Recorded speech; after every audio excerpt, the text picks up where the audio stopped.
Hello বন্ধুরা, আমার চ্যানেলে তোমাদের সবাইকে স্বাগতম। তো দেখো, আজ এই আনারসটা দিয়ে আমি বানাবো চাটনি, মানে আনারসের টক ঝাল মিষ্টি চাটনি। তার জন্য আমি আনারসটাকে ছোট ছোট করে কেটে নিয়েছি।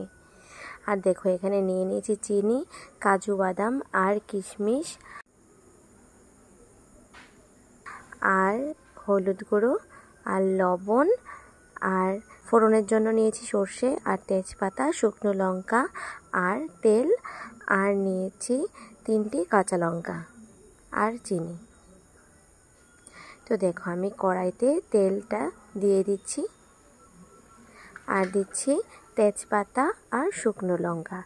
এখন এগুলোকে একটু লাল লাল করে ভেজে নেব।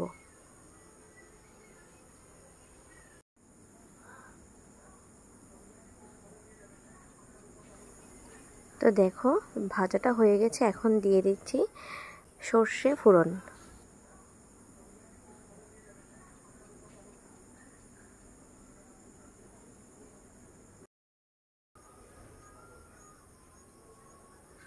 তো এখন দিয়ে দিচ্ছি কাজু বাদাম আর কিশমিশগুলো। তো এখন একটু ভেজে নেব।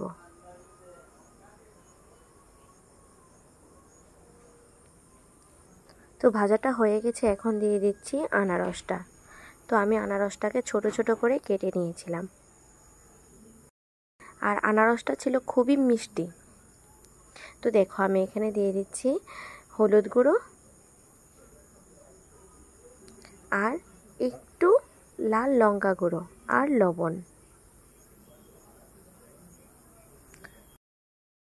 তো এখন ভালো করে এইগুলোকে নেড়ে চেড়ে তারপর একটু সময়ের জন্য ভেজে নেব। তো দেখো, আমি ঢাকা দিয়ে দিচ্ছি যেন একটু নরম হয়ে যায় তার জন্য। আর দিয়ে দিচ্ছি একটা কাঁচা লঙ্কা।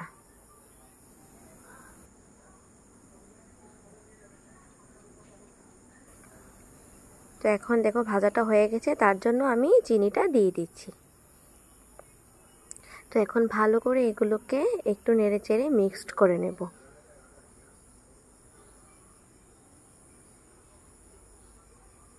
তো এখন আমি এগুলোকে একটু ভেজে নেব।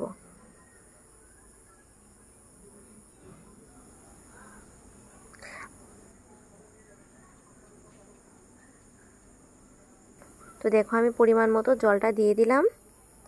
এখন একটু ঢেকে দিয়ে তারপর ফোটাবো, যেন ভালো করে সেদ্ধ হয়ে যায়।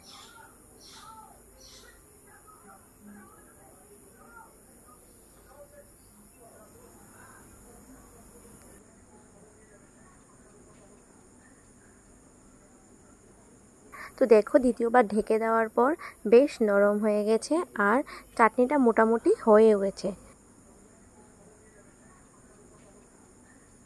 তো দেখো, আমার চাটনিটা হয়ে গেল। তারপর আমি নামিয়ে নিলাম। তো তোমাদের কার কার ভালো লাগে আনারসের চাটনি আমাকে জানিও। আমার তো খেতে খুব ভালো লাগে। তো চলো, দেখা হচ্ছে নেক্সট ভিডিওতে।